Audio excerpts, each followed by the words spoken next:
Clip number 636۔ اس clip میں آپ قرآن پاک کی سورہ حجر کی آیت نمبر 20 سے 23 تک کی تلاوت، ترجمہ اور تفسیر قرآن صراط الجنان سماعت فرمائیں گے۔ بسم اللہ الرحمن الرحیم۔ ترجمہ، اللہ کے نام سے شروع جو نہایت مہربان رحمت والا ہے۔ وَجَعَلْنَا لَكُمْ فِيهَا مَعَايِشَ وَمَن لَّسْتُمْ لَهُ بِرَازِقِينَ۔ ترجمہ، اور تمہارے لیے اس میں زندگی گزارنے کے سامان بنائے اور وہ جاندار بنائے جنہیں تم رزق نہیں دیتے۔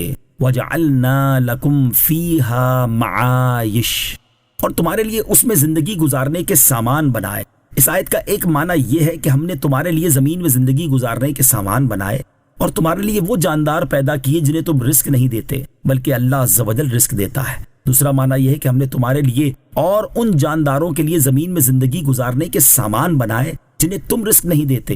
یہ دو مفہوموں پر فرق اصل میں عربی گرامر کے اعتبار سے ہے۔ آیت میں زندگی گزارنے کے سامان سے کھانے پینے اور پہننے کی وہ تمام چیزیں مراد ہیں جن کی دنیاوی زندگی پوری ہونے تک انسان کو ضرورت ہے، اور جنہیں تم رزق نہیں دیتے میں اہل و عیال، لونڈی، غلام، خدمت گار، چوپائے اور حشرات الارض داخل ہیں۔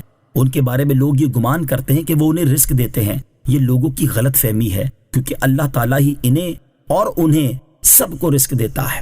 وَإِن مِّن شَيْءٍ إِلَّا عِندَنَا خَزَائِنُهُ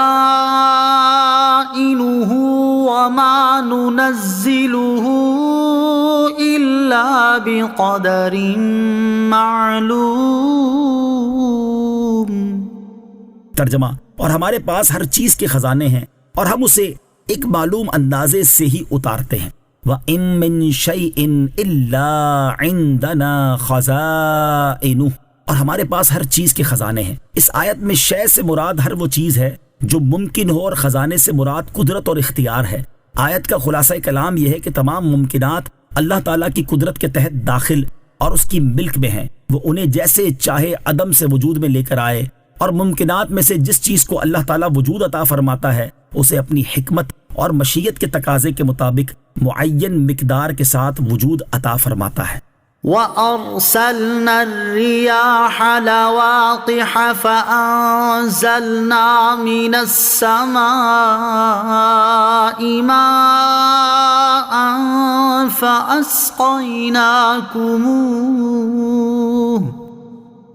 وَمَا أَنتُمْ لَهُ بِخَازِنِينَ وَإِنَّا لَنَحْنُ نُحْيِي وَنُمِيتُ وَنَحْنُ الْوَارِثُونَ۔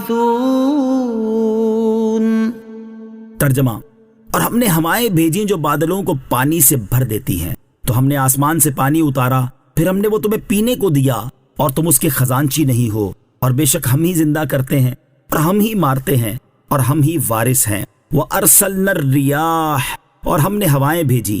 آیت کا خلاصہ کلام یہ ہے کہ بادلوں میں پانی پیدا کرنے اور ان سے بارش نازل کر کے تمہیں سیراب کرنے پر صرف اللہ تعالیٰ قادر ہے، اس کے سوا اور کسی کو یہ قدرت حاصل نہیں۔ اس میں اللہ تعالیٰ کی قدرت اور بندوں کے عاجز ہونے پر عظیم دلیل ہے۔ وَإِنَّا لَنَحْنُ نُحْيِي، اور بے شک ہم ہی زندہ کرتے ہیں، یعنی مخلوق کو زندگی اور موت عطا کرنا صرف ہمارے ہی دستے قدرت میں ہے، اور تمام مخلوق فنا ہونے والی ہے اور ہم ہی باقی رہنے والے ہیں، اور ملک کی ملکیت کا دعویٰ کرنے والوں کی ملکیت ضائع ہو جائے گی اور سب مالکوں کا مالک یعنی اللہ عز و جل باقی رہے گا۔